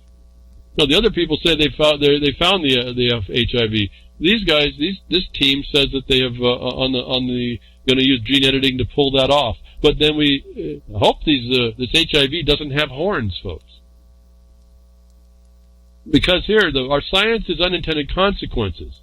And the bottom line will not look at that. That's why, again, you don't have safety as a concern relative to like gene-edited included vaccinations or those projects. Now we have another evidence that's an oops. The authoritas science is a bunch of, we live in the Bumblehood. We just bumble our way along. Was that the title of the broadcast, Bumblehood? I don't know. Transgenic mosquitoes, this is I'm breaking into the broadcast. Transgenic mosquitoes pass on genes to native species. Transgenic mosquitoes released in Brazil in an effort to reduce the population of disease-bearing insects have successfully bred and passed on genes to native mosquito population, a Yale study published September 10th in the Scientific Reports has found. I don't need to read any more. Folks, you heard that behind the woodshed. Life will find a way. Okay, so I don't know why these brilliant people these experts say couldn't have anticipated this. But see, you'll look carefully in these stories. If you ever go to the links and start reading, and just start reading with one mind, not just observing, one thinking it through critically, and one trying to put things together. Just read through to see. They'll tell you that they knew there was a problem, and that they claim it's unintended now, when in fact they did. They say it's an unanticipated outcome that is concerning. Did you pick the word outcome in the last report? See, these are outcome-based. This is consensus-driven. This is that method I told you that's destroying us. This is how you counter that. But not after the fact. You have to know it's harder after the fact. But now you have the proof. It should have been. They should have not done this. It's an unanticipated outcome. Well, they were focused on an outcome. That also admits they didn't look at all outcomes, and they're supposed to. In other words, that gives you your in. You can bring in the outcomes they're not wanting to look at. But it was anticipated. Why? Because they had a thought it could, and they had to answer to that, didn't they? So they already knew. This is complete. These people are just liars. They're just like the bar association members. Everything's turned into this nonsense. It promotes certain things that just aren't reality. And we haven't been around as a positive society to counter a lot of this. And when I started to get into this, I started seeing that there was a way to counter it. Again, I can't tell you I like any of it. It's just I'm really getting tired. I mean, this is just on and on and on. It's not really moving anywhere. Not enough people step up. Those that do, and they do it correctly, those that do, you see an alteration. You see a change pretty quick, or you see it doesn't advance any further, or maybe not as fast as you continue to move forward. So, unanticipated outcome. Yeah, it's outcome-based, folks. They're not going to anticipate it. Why? That's alternative dispute resolution. There's only going to be one outcome. The outcome is they're going to have a mosquito in the environment. And guess what? That's okay underneath the 1992 Biodiversity Treaty. This is international, folks. This corruption is already global. You want to live under one world order, you're on it. This is it. You're seeing it. Technocracy and solid scientism and all this stuff. Experts say authorita. We're not in the game at all. It doesn't really matter. They just admitted that it was exactly what I predicted to you. I told you behind the woodshed when I reported back here to you what was going to go on and what was going to happen. It doesn't take great intellect to figure out this stuff. And so that's your angle in, if you need an angle. They admit it's all outcome based, it's all risk management. And if you start focusing on that, you start to understand how to defeat it. The same thing with the fire, folks. I told you about the fire policy. They're shifting. The policymakers are moving into risk management because they can't go on the reality. If they go on the reality, the maps show them they're wrong.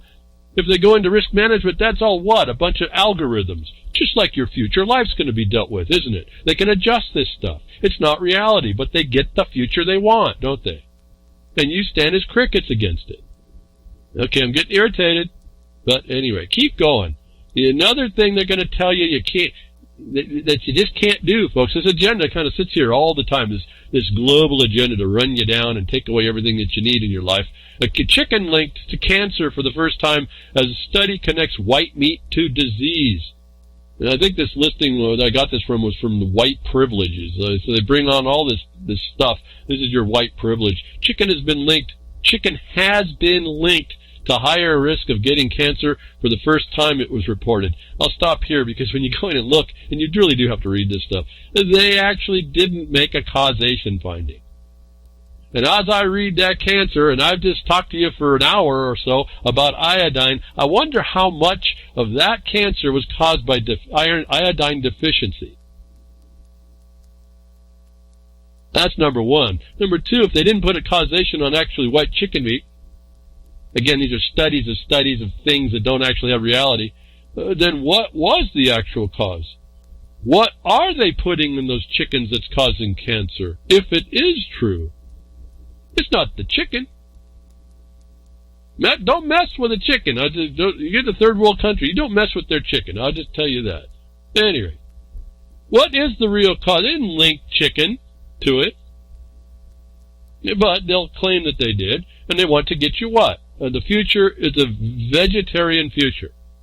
Your cattle, you're gonna eat grass. Not smoke it, eat it. You're gonna be given and husbanded and medicined up the future they want. And so right now they went from red meat, now they're hitting chicken. They don't want you eating meat. And I can just tell you from my private experience, when I tried to be a vegetarian, I think it almost killed me. And I went for over a year and a half trying to make it work, and nothing I did, and all my knowledge, and all trying to figure out how to be balanced in my diet would work. And the thing that my mom came into my memory one day about a year and a half later and said, why don't you just eat some chicken soup? Why don't you try some chicken soup? And boy, that was the answer. I realized I really couldn't do without chicken soup. Don't touch my chicken here. Chicken hasn't given me cancer that I know of, and then I wouldn't even know it was a chicken, right? So many things go on in life. How did they figure out it was chicken? And so this is just an attack. It's a nonsense thing. It doesn't get at the real cause. And again, after looking at iodine, I wonder if that would solve most of our major problems. And as I said before, like in fire policy, why don't we try the right way to apply what the policy actually says it does, and then we'll see what it doesn't do after that. And we'll deal with what it doesn't do after that. Not pretend that we know and cause an accident. How much harm is caused by these things that we buy into as a society is really phenomenal to me. A lot of people aren't buying into any of it, but they're not active to stop the onslaught. And that's the other problem. Just because you might hear it and you don't buy into it, even as general population, not people who are focused on doing a lot of what we do here, but on general population, it's still not going to solve the incessancy of the nonsense that eventually becomes regulation. Right? Because they allow the harm in there, and then they look at the risk against continuing to give it to you, and if it's not enough to raise cause the natives to get restless enough for the pitchforks and torches to come out in the proper way, they allow it to continue. You think I'm joking? You think I got this off I'm just conspiracy theorist? No, Zantac has low levels of cancer-causing chemicals, the FDA says. Again, just reading off the headlines, folks. The chemical NDMA, just to explain just one paragraph, one sentence, is the same one found in blood pressure drug valsartan, which led to widespread recalls last year. Okay. They're not going to stop this, folks, when you read the story. It's got cancer-causing contaminants. And what was interesting to me when you look carefully, again, one or two sentences, they said that this contaminant can be from the misformulation of this drug.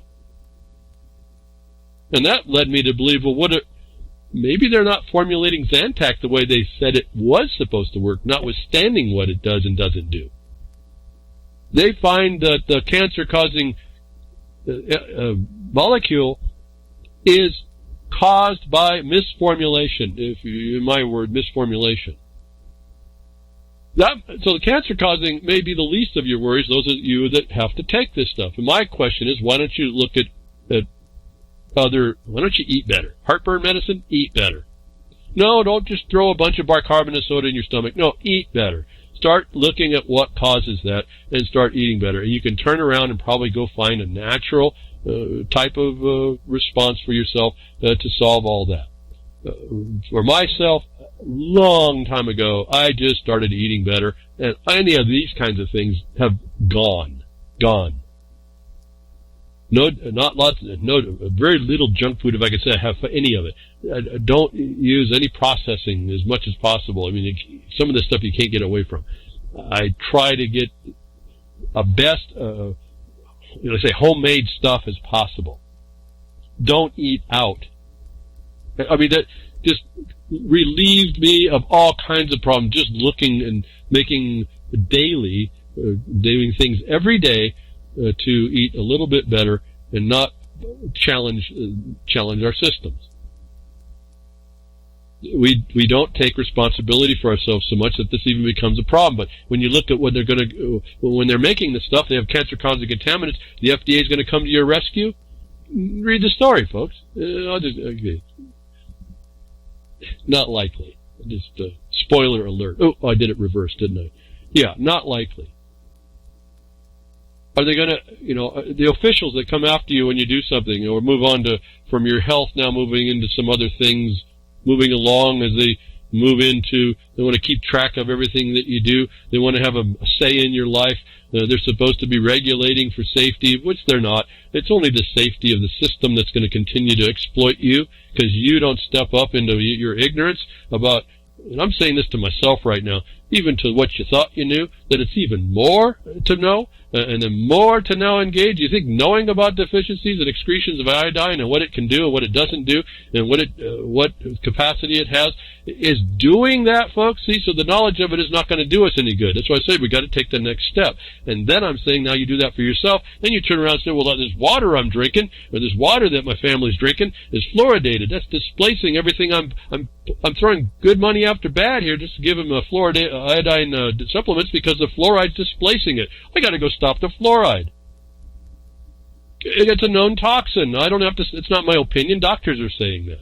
Where did that get lost in the conversation? We have to step up to protect ourselves because the system is coming. It has always been to control and regulate or whatever all else we hear behind Woodshed would say is offensive to us. Whatever title you want to put on the type of ism that you're behind. I just kind of, the presumption of innocence is something I start with, and then we'll see. We'll go on from there. And this maybe I better not. This leads me on to something else, but you're not presumed when you get into dealing with these people. You're not presumed innocent. You're not presumed not subject. You're not presumed to not be exploitable, and you don't take a proper approach to that. You're going to miss it. So, but California Supreme Court backs expanding access to police misconduct cases. Is something that they're not going to stop the misconduct, but in California at least, and to the limit that they'll fight, that the system itself will fight this. You're going to have better access to the deputy's history of misconduct in criminal cases. Maybe not in civil cases, but at least to testify in criminal cases. So they're not going to stop the harm. No, they're going to give you the access to go and get beat down in their system in order to get the information, and at least you're getting the information, right? I mean, this is the whole advantage to this decision.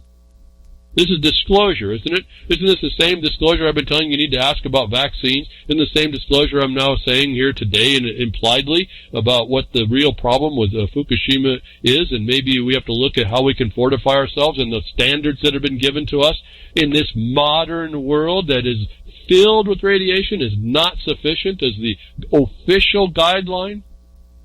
And that you then, for those of you that are, see, I have a problem with getting some of these. We are not able to get some of these supplements so easy sometimes. Then you can turn that as an obligation for them to not block the remedy too, can't you? See, this is the same kind of attack I just told you about the fluoride. Well, if you're going to do fluoride, then maybe you're going to have to also, not maybe, you're going to have to provide people with iodine. Not for radiation, but because it brings them into a state that they're susceptible to a multitude of health harms. So if you make a decision, it's the same thing they work. You put an obligation, you have to have a remedy, right? If you're going to put an obligation of ill health, you're going to have to at least help me to fortify my health. You can't do this to me and my little ones, my family. And it becomes the rest of your society. We have to... The state must disclose. This is about disclosure. Why is this a question that the Supreme Court in any state has to say that? Is your problem. The military sense of this does not want you to know about what's going on. They had to be forced. There is this so-called law running, but they had to be told. This is not your rights in the first instance, which I tell you is how you get at and around the administrative harms that they put on us. Even in an investigatory stop that I saw we were talking about, I think it was last week. Did I think about that? I didn't say it earlier. Sound Minds, thank you for simulcasting as you have and your discussion there and all the people there. Really appreciate it. I hope you all found the document. and you looked at it and you started to understand more of what I said. I left out a whole lot, but at any rate, there's a ways to approach all this, folks. To me, just sitting here, in a way, I'm partly excited because it gives us an avenue of real, tangible remedy against this oppression and occupation and just a violation to us. It really wasn't supposed to be, and it is because we didn't keep that republic. In other words, we didn't keep our sense, our own societal health, our own systemic health. We let others pull us off of this knowledge, and it's a generational encroachment by the incremental dissolving of your knowledge and your lack of ability to innately understand you. And this is why I say that, because part of my view when I lost my memory and I was gaining, what's this world about here, was I turned inward to a more natural sense, and it was a different direction. It gave me different things to look at. I approached things with a different thought. And now it's been modified, and it's been kind of maybe a little bit covered over, but it still sits and rests underneath the skin of this more mechanical, people-hurting people society that we have.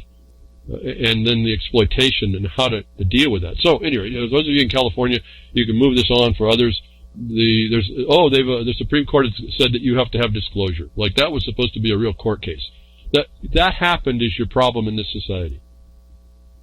That we have problems of open disclosure in any government, is even notwithstanding the laws that say that you're supposed to, and that they keep turning and excluding information, is a real problem that someone's going to have to pick up like they would anything else.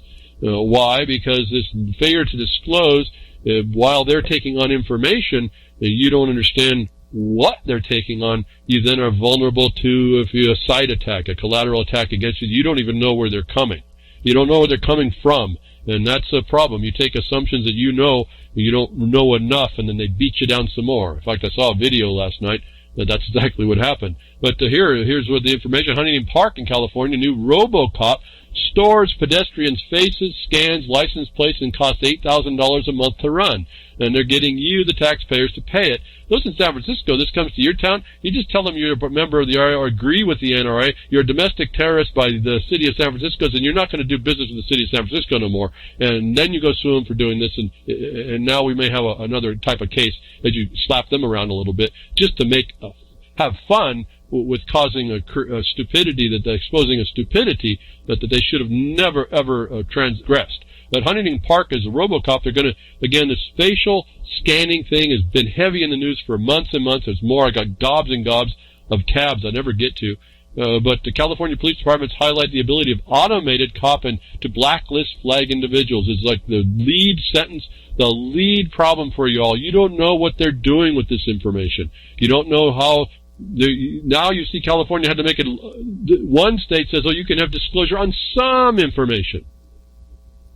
And if they say the right words, like, it's state security, I haven't heard that one yet, but that's coming, I suppose. The national security through state, they're going to be able to lock a lot of this stuff away unless you come on the front line and start to attack this ability. That California Supreme Court says you have the right of disclosure on certain things, tells you got a problem because it's not certain other things, but that they had to say says your system does not recognize and is not intending to follow what you would think everyone wanting to live in peace would want in order to arrest excesses of authority or criminal activity under the color, which I tell you to bring forward immediately. Go to your state laws. You have to do this state by state. Go to your state laws and find your extortion and your coercion, and if you have one, your conversion statutes. And after you are interfered with in a short but sufficient matter, you bring those out and you put the guy who is a guy or gal who's under color of authority on the other side of the law, and you put yourself on the correct side in the point of first contact. And that will go through your other hearings as well. If you kind of mess up and get into a hearing, you shouldn't get into a hearing if you're doing collateral attacks with that, which is a collateral remedy to attack the one who came after you under the color, committing felony, extortion, coercion, and conversion, which are multiple felonies if you know how to go down your statute. I say pick your statutes because your statute have the elements on what you're going to perfect as you are talking in the point of first contact. You don't have that ability when RoboCop comes along to do that. Unless, I guess, you get in RoboCop's face and you start running the recorder and you start doing this against them. In that case, now you're actually gaining an advantage, because if when you ever get disclosure about this stuff, then RoboCop has to go on the stand, doesn't he? You see how you start messing with the system? And RoboCop gets on the stand, and he's going to have to talk about how you didn't explain that was extortion to steal the property of your face when you didn't commit a crime. Some of this makes me laugh. Inside I'm cracking up. I mean, just what is available to us. We get so serious on some of this, but some of this other stuff is like, go ahead, bring this thing. Go ahead, bring it on. I got another toy to play with. I got nothing else better to do in my life than to be exploited anyway, to be the victim of an occupier that I couldn't shut down because I didn't know it was there or even how to do it. Maybe I can play games with this thing. But this is coming to you, folks. This is coming that you have an automated way to gather surveillance in a system that you have to go through to get disclosure of some of that. And they make more ways, again, so we move into more surveillance powers that are coming on, and we find, looking very carefully in the story, the limitations, because at some point you might need how this limitation works, and you got to keep track of limitations. Now you be traveling around, and that's a panacea for the cops. One more way to get a hold of you, especially if you smoke marijuana. Get ready for weed checkpoints. The marijuana breathalyzer is now reality. Ever since legalized recreational, you think that RoboCop's not going to have a marijuana breathalyzer on you, be operating a sidewalk without license? You think maybe that's a possibility? I don't know. Hold on. I just said it. It'll probably come up in the, how inventions work. You say something, it turns into the world. It's operating a sidewalk without a license. RoboCop says. Ever since legalized recreational marijuana has become a reality in America, the powers that be have been brainstorming new ways to prosecute legal marijuana users. Obviously, driving stoned is high on the list, high on the list of no-nos, but the state police will exponentially increase now that cops will soon have marijuana breathalyzers. I'll stop here. This breathalyzer may or may not, and this is the thing about court cases, evidence is established, a method of evidence establishment is created through case law. You can if you keep running cases through that challenges the veracity of this evidence, it won't be brought in. It took a long time to bring the current alcohol Dewey standards in with the breathalyzer. A lot of court cases. The same thing will happen here. If you read in this one, they have a problem with causation relative to the existence of the indication that you've been smoking. And this is going to be critical for you to focus in on. Those of you that are indulging, you shouldn't in a way, but those of you that indulge, you're going to have to be available to challenge the veracity of a test that they actually agree they cannot tie to the causation relative to alcohol is the other point. So I just bring this out. Expect it. They're going to be doing all kinds of stuff. All these robots going around in the uniforms, not RoboCop, but the ones that look like they're actually living, the organic artificial intelligence you call cops. They're going to be running this test somewhere near you, or able to, and they're going to make a big lie upon you, and they're going to have to, you don't have to know, but you ought to know what the limitations are on this, and this is not evidence yet. And so the more cases that come through that defeat this, the more of you out there that are rolled up in this exploitation exercise that corporate government does, or the Bar Association's occupation on you does, in order to make it look like they're important and that they have laws to adhere for people's security and safety. As long as you agree with that, it functions. You challenge it correctly, and it can't. This is all what I've been saying everywhere. In any place you got to challenge it correctly, because if you go into what you think you knew and you didn't know enough, they beat you down. Again, I mean, it just strikes me, that video I saw last night. The guy thinking he's doing subject matter jurisdiction argument and got beat down in court. Didn't set it up at all to do correctly. Got stuck on somebody, probably heard somebody on YouTube, didn't understand what he was up against. But anyway, getting on back to the marijuana smoking, and be careful when you're high, because it could cause you some problems. They're going to have a device that they think they can prove. Read the story, find out what the limitations are, carry that in your hip pocket if you participate or partake. In other words, also, for those of you that don't, And we don't know the testing capacity of these tests. We know the drug tests are at least 50% wrong, if that good. The regular drug tests, this might not be good, and they might start collecting up people who don't partake. And so this is, again, the problem. They don't care how they collect you up, as long as they get to collect you up, because then the judge will work on your ignorance of authorities and courts and all that. I told you, they don't put up with the nonsense after a while. They're stymied by the first 2 or 3, but after that they handle you, and then you get beat down if you don't do it correctly. And yes, there is a correct way to do it, and it's kind of the way I've been suggesting, in my view, the alternative of the collateral attack against, based on the crimes that you've established in the point of first contact, whether that's code enforcement, motor vehicle code 2, cops, wherever, administrative investigations, anything. My sense is I'd rather do the collateral attack. I'm a plaintiff in that. I'm not a victim. And then I can use that to attack the victimization they put me on their paperwork. I just don't walk in and try and discuss with a judge whether or not, like in the video, he has jurisdiction. I'll tell you, he has jurisdiction. And if you don't know how, you shouldn't be there in the first place, and you shouldn't be arguing, because there's a way to defeat that. But you got to do it kind of my way if you don't follow the collateral attack. It's the same response, but within the court case, not as an action. So I said a whole lot there. I didn't explain it. Those of you that have been studying probably followed a bit of that. I got to be careful here, because people think that they get silver bullets and shields, and there's none of that.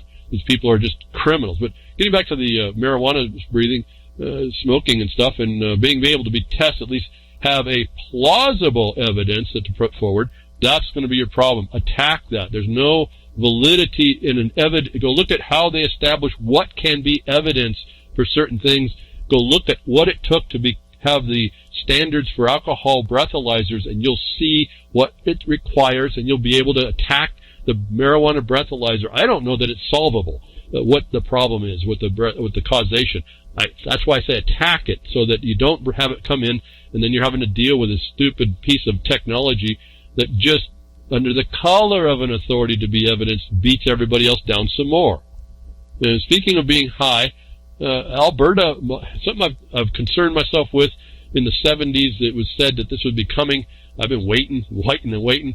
Time is so slow. Alberta mountain climber gets a buzz from St. Elmo's fire, and not marijuana, folks. This is a high-energy ionization on the top of a mountain.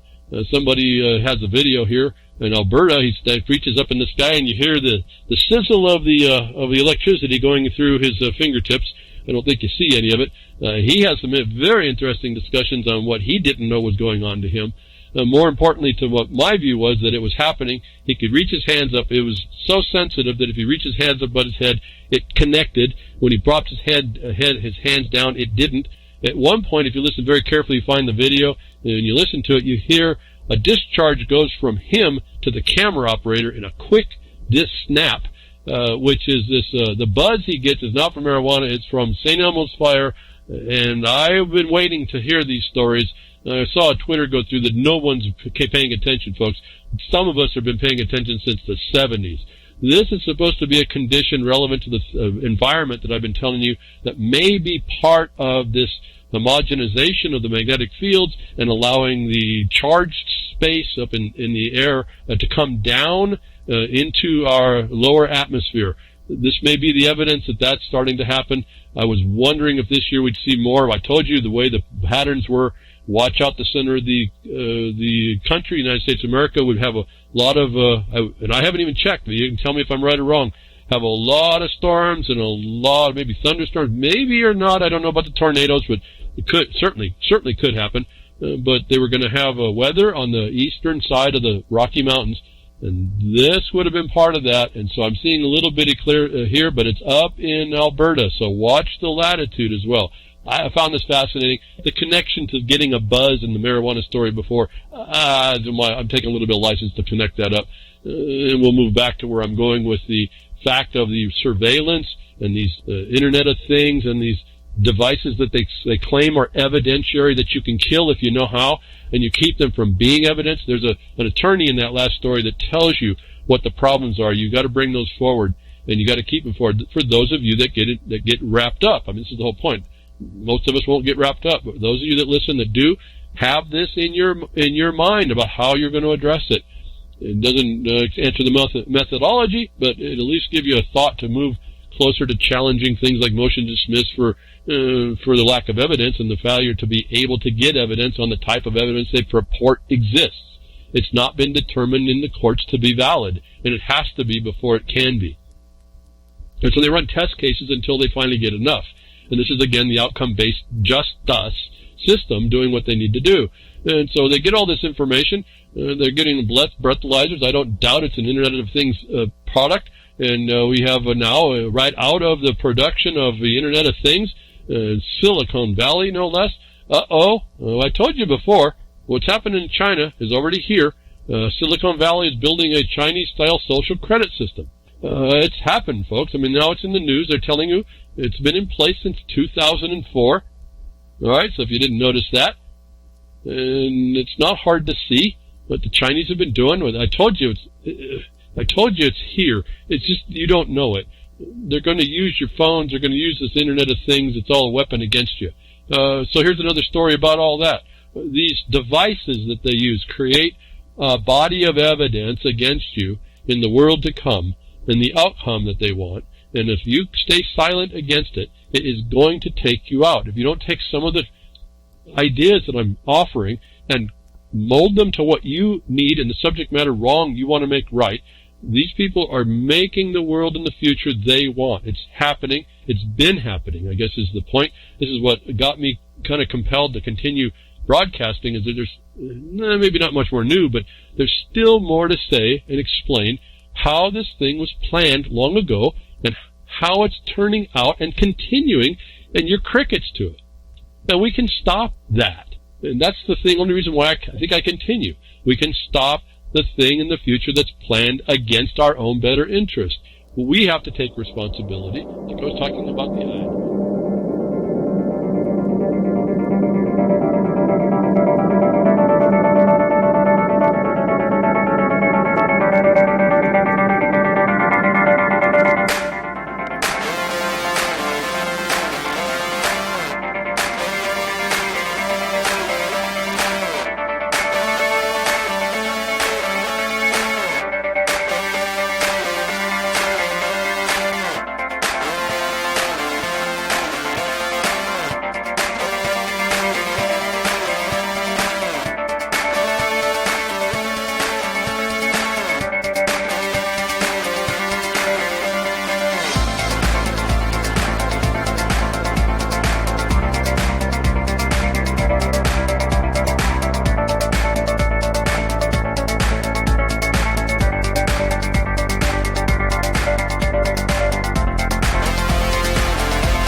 My name is S.M. Gibson, and I am the host of Anti-Media Radio for UCY.TV.